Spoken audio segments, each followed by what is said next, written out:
From outside the Smith Center in Chapel Hill, North Carolina, this is TarHillIllustrated.com. I'm THI staff writer Jacob Turner, and joining me, as he always does, our very own publisher, Andrew Jones. AJ, we switched up the backdrop a little bit today. As you guys know, for the people who followed us for a long time, especially basketball videos, you'll know that they love to, put the bleachers back for practice tomorrow and everything, and they're doing that right now, turn the lights off. If you listen carefully, you could probably hear it. Still We're outside and we can hear that crap. Probably hear the flagpole rattling back there, even though it has no flag on it, yes, so I'm not really sure how that works. But it is. My pullover's downstairs. I got a pullover on. I'm still chilly out here. I didn't think we were going to do it. I thought we were going to do it in the court. Didn't know we were going to do it outside. So I like the backdrop though. You can see the Smith Center. You get the gist. You guys know we're here at the arena, but Carolina getting the win over James Madison, 80-64 here on that very court, right through those doors right there. So, AJ, let's start with the offense. I want to talk about the offense first. And, I thought Carolina came out looking really good offensively, 19-point lead at the half.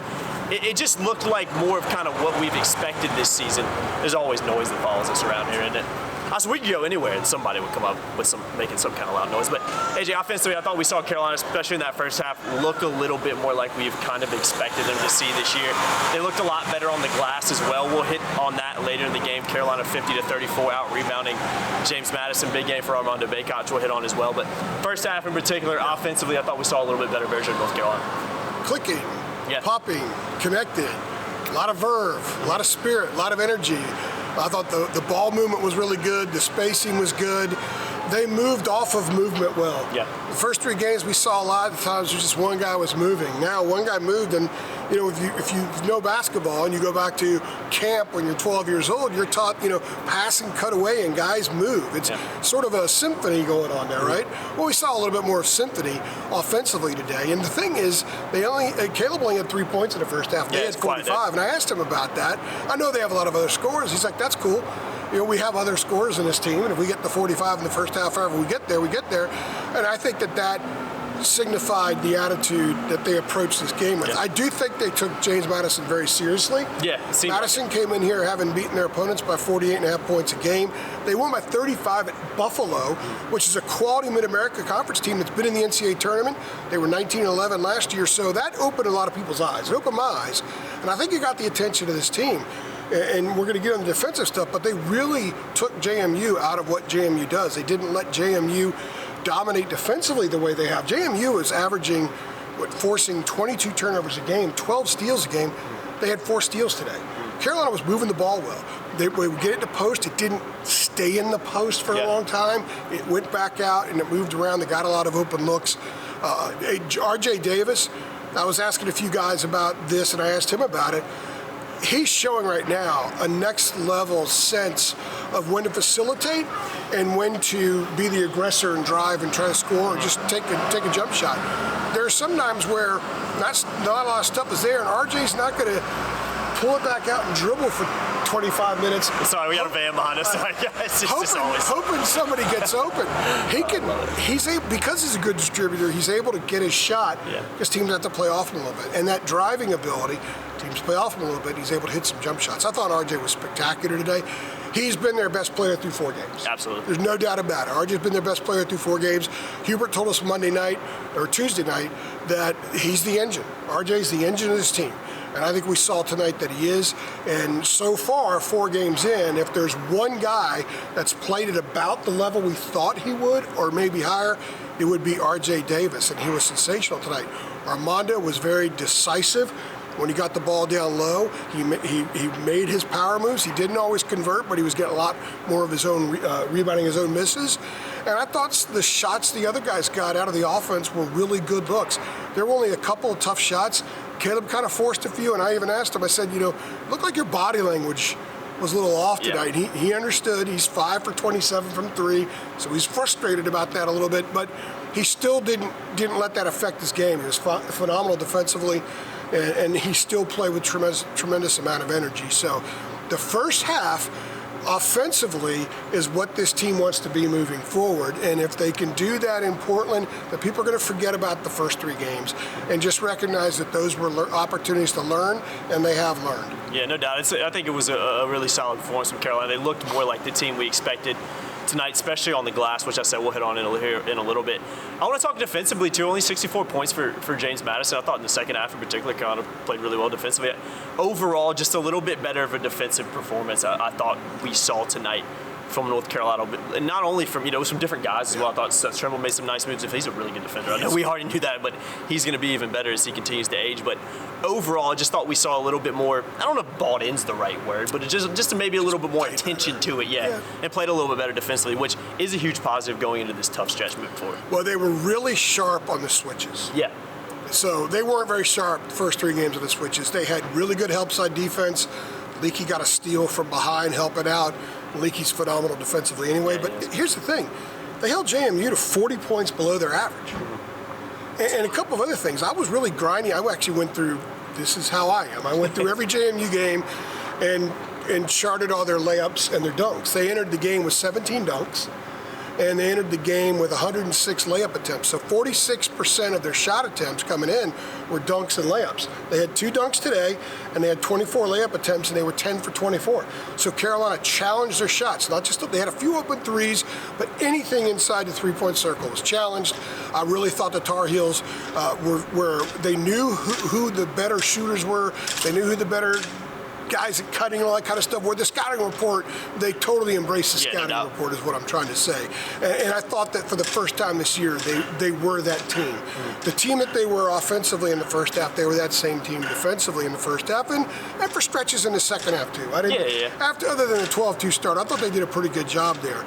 It was a buy-in, and we're going to talk about something else here in a minute about the practices that they had, because all this relates to it. But it's the first time we've seen them be a complete team on one end of the floor and a complete team on the other end of the floor. They limited Madison to 20-something% from 3. Yeah. They were shooting 54% coming in from 3. So this was a really good defensive performance by this team, and they took the challenge seriously. If they didn't take the first 3 opponents seriously, which is a narrative that's out there, take it if you want. You can't apply that to this game. They took them seriously, and I think this is a solid win. It's a club that's now in the Sun Belt. They're going to win some games in the Sun Belt. Yeah, no doubt. I think it's a really good James Madison team. Last thing, AJ, I want to talk about rebounding. It was such a big day tonight. Carolina dominating on the glass tonight. I believe not only on the glass as a whole, but I believe it was 39-28 in terms of defensive rebounds for North Carolina, which I thought made their offense look a lot better because they were able to get out and transition a little bit more, force JMU to have to get back quicker. And I think that's when Carolina can look its best, particularly with this team when you have not only Armando Bacot down low, but you have guys who can hit shots on the outside. If you can force a team to have to get back quickly and not necessarily be set by the time you get down there, I think that's a big advantage for a really talented UNC roster. So defensive rebounds was huge, but overall, Carolina winning, I believe it was 50-34 is what I believe it was. Don't quote me on that one, 50-34. That's more of what you want to see. One last thing, too. Armando Bacot said in the post-game radio interview that kind of the week off they had going into this game was big for them because they were able to watch film, kind of point things and find things that they haven't been doing well, particularly when it came to rebounding. And Armando Bacot said, this is a program that prides itself on rebounding.